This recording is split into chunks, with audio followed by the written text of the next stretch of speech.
কোচবিহারের ছোট শালবাড়িতে তৃণমূলের তরফে কেন্দ্রীয় বাহিনীর বিরুদ্ধে গুরুতর অভিযোগ করছে তৃণমূল। তারা অভিযোগ করছে কেন্দ্রীয় বাহিনী রিগিং করছে, মারাত্মক অভিযোগ করেছে। আমাদের সঙ্গে এই মুহূর্তে রয়েছে আমাদের প্রতিনিধি আবির দত্ত। আবির, নিঃসন্দেহে অত্যন্ত গুরুতর অভিযোগ, তৃণমূল এই অভিযোগ করছে।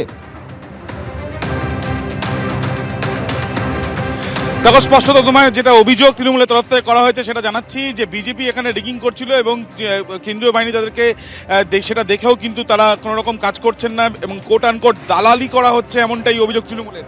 প্রথমে ছবি দেখাচ্ছি, সেন্ট্রাল ফোর্স এখানে রয়েছে এবং বিক্ষোভে ফেটে পড়েছে এখানে তৃণমূলের যারা কর্মীরা, এবং তারা ইতিমধ্যে সেন্ট্রাল ফোর্সের যারা জওয়ানদের নিয়ে পুলিশ এসছে তাদের সঙ্গে তারা কথা বলেছেন কেন এই পরিস্থিতি। তারা দেখতে পেত রাস্তায় নেমে তারা কিন্তু পতাকা হাতে এখানে বিক্ষোভ করছেন। কি অভিযোগ তাদের কাছ থেকে জানবো। কি অভিযোগ আপনাদের, কি অভিযোগ? আমাদের অভিযোগ ওরা হচ্ছে ভোটার লাইনে আসি, ওরা হচ্ছে রেগিং করতে হচ্ছে, যারা ভোটার তাদের ভয় দেখাচ্ছে বিজেপিকে ভোট দিতে হবে। আমাদের হচ্ছে 259 কারা বিজেপিকে ভোট দিতে? এরা হচ্ছে সেন্ট্রাল ফোর্স এবং বিজেপির কিছু মানে দুষ্কৃতী। এরা বলতেছে যে এখানে বিজেপিকে ভোট দিবে, না হলে হচ্ছে আমরা সুযোগ সুবিধা লক্ষ্মীর ভাণ্ডার সব বন্ধ করে দেবো। এবং হচ্ছে 259, 260, 261, 262 নম্বর বুথ এবং 251 নম্বর বুথ, এই 251 নম্বর বুথে আমাদের দাওয়ানকোট জয়দুয়ার। তো আপনারা সেন্ট্রাল ফোর্স পুলিশ এখানে রয়েছে, তাদেরকে যখন বললেন কোনো ব্যবস্থা কি নেওয়া হয়েছে? ওরা কিছু বললো না, ওরা যা বললো যে যান বুঝে বুঝে যান, ভোটটা দেন, এইটুকু বললো, আর কিছু বললো না। শুধু আশ্বাস দিল যে আপনারা যান, আমরা ব্যাপারটা দেখতেছি। কিন্তু ওরা তো ওই কাল থেকে আমরা রিপোর্ট করতেছি, দেখার তো কোনো বেশি নেই, শুধু বলতেছে দেখতেছি। ওদের সামনে অর্থাৎ বিজেপি রিগিং করছে কিন্তু কেন্দ্রীয় বাহিনী এ বিষয়ে কোনো পদক্ষেপ করছে না, এই গুরুতর অভিযোগ করছে তৃণমূল কংগ্রেস। অবশ্যই এই খবর দিকে আমাদের নজর থাকবে।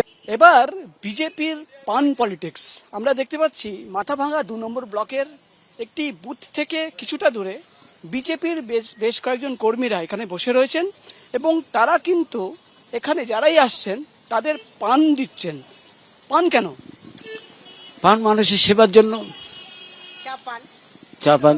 বিজেপির ক্যাম্প অফিস তো এখানে, তো এখানে কি মানে যারাই আসছে প্রত্যেককে পান দেওয়া হচ্ছে? পান চা দিতে আসি। চা দিচ্ছেন, পান দিচ্ছি। কেন, এটা কেন? চা মুখে ভালো দিচ্ছে। কিন্তু এই ভোটের দিন আমরা দেখতে পাচ্ছি এখানে পান রয়েছে, সুপুরি রয়েছে, চুন রয়েছে এবং কিছু মশলা রয়েছে। পান আপনারা বানিয়ে দিচ্ছেন? হ্যাঁ, পান দিচ্ছি। এখান থেকে মাত্র 100 মিটারও হবে না, একটা বুথ রয়েছে, সেখানে ভোট চলছে এবং ভোটাররা এই রাস্তা দিয়ে যাচ্ছে, তাদের পান দিচ্ছেন। তা আপনার কোনো মনে হয় না এটা ঠিক হচ্ছে না? ঠিকই এখান থেকে পূর্ব থেকে চলছে, তাই ওই জিনিসটাই করতে আসি। এটা কি মানে এটা বলা যায় বিজেপির পান পলিটিক্স? না না, এটা ভালোবাসার পলিটিক্স। খাইয়ে কোনোভাবে প্রভাবিত করার পলিটিক্স। কি বলছেন? ভালোবাসার খাতিরে আমরা কোনো হিংসা নিন্দা না, সব আমাদের কাছে সবাই সমান। ভালোবাসার খাতিরে আমরা সবাইকে আহ্বান করছি পানটা খাওয়ার জন্য। আমরা সবাই সমান, একটা ভালোবাসার খাতিরে। প্রত্যেকদিন বসিয়ে পান খাওয়ান? না, প্রত্যেকদিন তো আমাদের পক্ষে সম্ভব না। আজকেই বিশেষ কেন? আজকে তো সবাইকে পাওয়া যাবে প্রত্যেকদিন করে, যেহেতু ভোট হচ্ছে তাই জন্য। হ্যাঁ ভোট হচ্ছে তার জন্য। হ্যাঁ, কোনোভাবে কি এটা প্রভাবিত হবে না ভোট? না, কোনোদিন হবে না। এটা আমরা যতগুলা ভোট করলাম এইভাবেই হয়।